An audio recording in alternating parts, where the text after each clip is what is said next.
இன்னைக்கு ஒரு கட்சி தலைமை ஒரு முடிவு எடுக்குது. ஏதோ ஒரு சமரசம் தான். கட்சி தோழர்களுக்கு கிட்டத்தட்ட 90 அவங்களுக்கு பிடிக்கல. இருந்தாலுமே எங்களுடைய இயக்க தோழர்கள் தொண்டர்களுடைய வேதனை மனக்குமுறை குறிப்பிட்டிருந்தாங்க. 20 வருஷமா தேவைப்படுற ஒரு திட்டங்கள் மக்களுடைய கோரிக்கைகள் அது விஷயம் நான் போயிடுமே தவிர இதுல அரசியல் கிடையாது. அப்போ நாங்க அதை மறுக்கும் பொழுது கூட்டணி விட்டு வெளியேற வேண்டிய சூழ்நிலை வரும். அதனால எனக்கு அந்த நேரத்தில் எங்களால் ஒரு குழப்பம். பண அரசியலை கடந்து நீங்க வெற்றி பெற்றிருக்கீங்க, அரசியலை கடந்து நான் உங்களை வரவேற்கிறேன் வாழ்த்துகிறேன் சொல்லியிருந்தனால திருச்சி என் தொகுதி மக்களின் நீண்டகால கோரிக்கைகள், என் தொகுதிக்கு வேண்டிய திட்டங்கள் குறித்து மாண்புமிகு முதலமைச்சர் அன்பு சகோதரர் ஜோசப் விஜய் அவர்களை சந்தித்து நான் உரையாடினேன். அதுல முக்கியமான சொல்லணும்னா திருச்சி விமான நிலை அந்த ஓடுதளம் விரிவாக்கம் கிட்டத்தட்ட 12 வருஷமா அந்த பிரச்சனை இருக்கு. நான் பொறுப்பேற்ற பிறகு இந்த 20 மாசத்துல நான் பொறுப்பேற்கும் பொழுது கிட்டத்தட்ட 50 விழுக்காடு தான் அந்த விரிவாக்கத்திற்கு உண்டான நிலங்களை கையகப்படுத்தியிருந்தாங்க. நான் கடந்த 20 மாதங்களாக அது கிட்டத்தட்ட 95 விழுக்காடு அந்த லேண்ட் அக்விசிஷன் கையகப்படுத்த முடிஞ்சிருச்சு.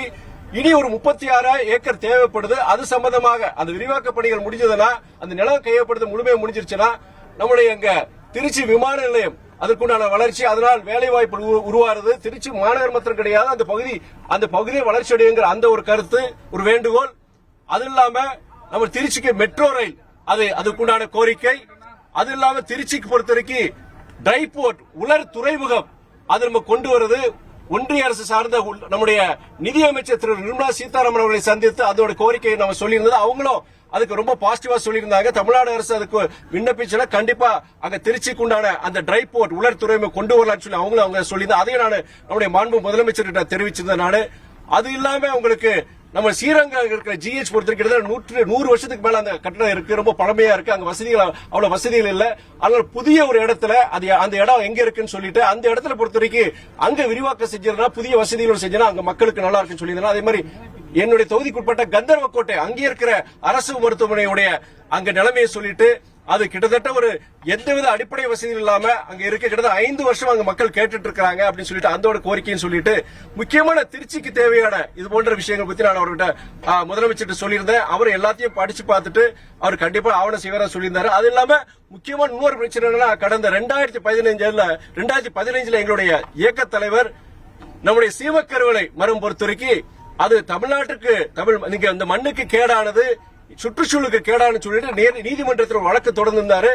அதுக்கப்புறம் உயர்நீதிமன்றமே 10 வருஷத்துல தமிழக அரசு உடனடியாக தமிழ்நாட்டில் முழுமையா அதை நிவர்த்தி அதை அகற்றணும்னு சொல்லி ஒரு உத்தரவு பிறப்பிச்சிருந்தாங்க.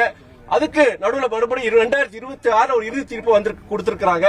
இது சம்பந்தமாக சொல்லி முதலமைச்சருடைய கவனத்துக்கு கொண்டு போய் ஒவ்வொரு மாவட்டத்திலையும் அந்த மாவட்ட நிர்வாகத்தின் மூலம் சீமக்கருவல மரங்களை முற்றிலும் அகற்றிட வேண்டும் என்று அந்த கோரிக்கையை நான் வச்சிருந்தனால இது போன்ற கிட்டத்தட்ட 12க்கும் மேற்பட்ட கோரிக்கைகள்.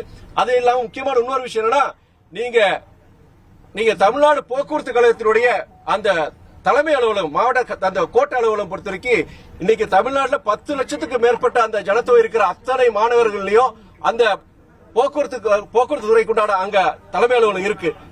திருச்சிக்கு மாத்திரம் அது கிடையாது. திருச்சியை பொறுத்த வரைக்கும் இங்க கும்பகோணத்துல தான் இருக்கு. திருச்சி பொறுத்த வரைக்கும் கிட்டத்தட்ட 20 லட்சத்துக்கு மேற்பட்ட மக்கள் வாழ்கின்ற பகுதி.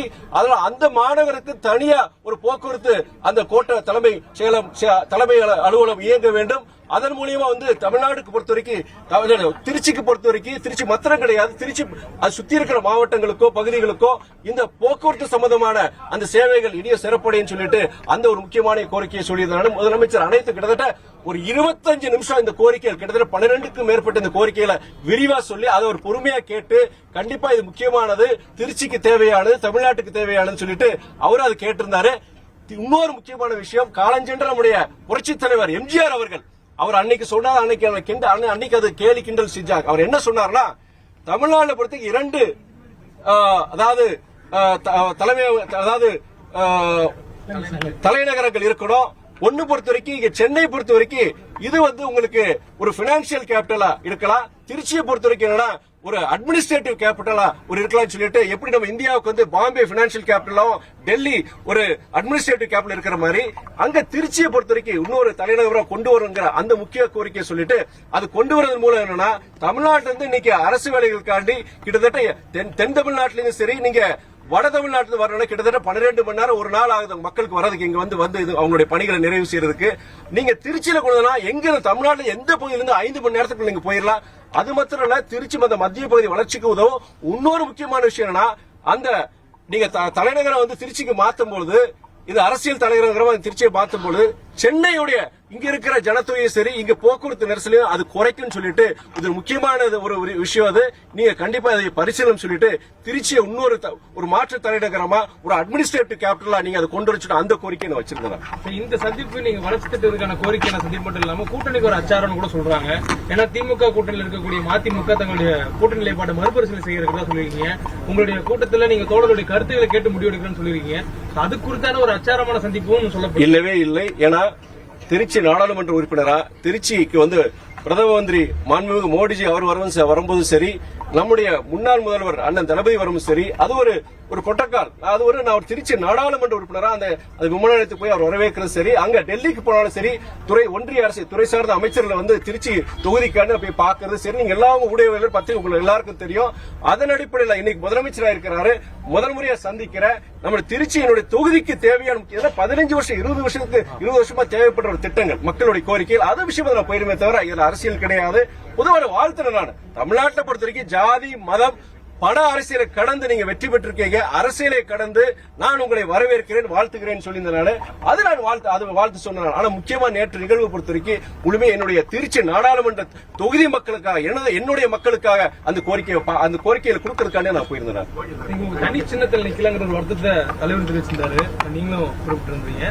இப்போ இது மற்ற கட்சிகள் திமுக கூட்டணி மற்ற கட்சிகள் தேர்தலுக்கு முன்னாடியே கேட்க வேண்டியவர்கள் தேர்தல் முடிந்து கேட்கறது வந்து நியாயமா படலைங்கிற ஒரு கருத்து முன்வைக்கிறாங்க.